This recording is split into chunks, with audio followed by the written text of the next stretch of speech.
ನೀವೇನಾದರೂ 2026ನ winner copper ಅನ್ಕೊಂಡಿದ್ರೆ ಈ ಒಂದು ಮೆಟಲ್ನ ಡೆಫಿನೆಟ್ ಆಗಿ ಮಿಸ್ ಮಾಡ್ತಾ ಇದೆ. ಹೌದು, ಕಾಪರ್ಗೆ ಡಿಮ್ಯಾಂಡ್ ಜಾಸ್ತಿ ಆಗ್ತಾ ಇದೆ, ಹಾಗೆ ಎಕ್ಸ್ಪೆನ್ಸಿವ್ ಕೂಡ ಆಗ್ತಾ ಇದೆ. ಸೊ ಇದಕ್ಕೆ ಬೆಸ್ಟ್ ಪ್ರಾಕ್ಟಿಕಲ್ ಆಲ್ಟರ್ನೇಟಿವ್ ಅಂದ್ರೆ ಅದು ಅಲ್ಯೂಮಿನಿಯಂ. ಅಲ್ಯೂಮಿನಿಯಂನ ಪೂರ್ ಮ್ಯಾನ್ಸ್ ಕಾಪರ್ ಅಂತ ಕರೀತಾರೆ. Copper already EV, renewables, data centres ಹಾಗೆ ಎಐ ಇನ್ಫ್ರಾಸ್ಟ್ರಕ್ಚರ್ಗೆ ಬ್ಯಾಕ್ ಬೋನ್ ಆಗಿದೆ. ಆದರೂ ಕೂಡ ಕಾಪರ್ ಕಾಸ್ಟ್ಲಿ, ಹೆವಿ ಹಾಗೆ ಲಿಮಿಟೆಡ್ ಸಪ್ಲೈ.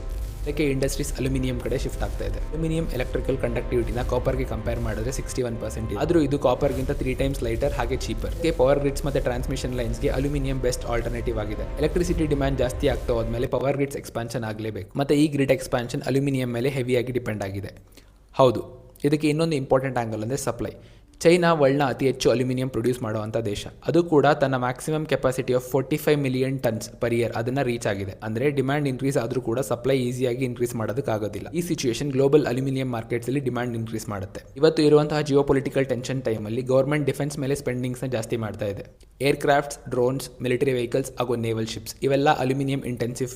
ವೇಟ್, ಸ್ಟ್ರೆಂತ್ ಮತ್ತು ಫ್ಯೂಯಲ್ ಎಫಿಷಿಯನ್ಸಿ ಡಿಫೆನ್ಸ್ ಸೆಕ್ಟರ್ಗೆ ಕ್ರೂಷಿಯಲ್. ಅದಕ್ಕಾಗಿ ಅಲ್ಯೂಮಿನಿಯಂ ಡಿಮ್ಯಾಂಡ್ ಆಟೋಮ್ಯಾಟಿಕ್ ಆಗಿ ಇನ್ಕ್ರೀಸ್ ಆಗುತ್ತೆ. ಹಿಸ್ಟ್ರಿ ನೋಡಿದ್ರೆ ಒಂದು ಕ್ಲಿಯರ್ ಪ್ಯಾಟರ್ನ್ ಇದೆ. ಫಸ್ಟ್ ಕಾಪರ್ ರ್ಯಾಲಿ ಮಾಡುತ್ತೆ, ಅದಾದಮೇಲೆ ಅಲ್ಯೂಮಿನಿಯಂ ಅದನ್ನು ಫಾಲೋ ಮಾಡುತ್ತೆ.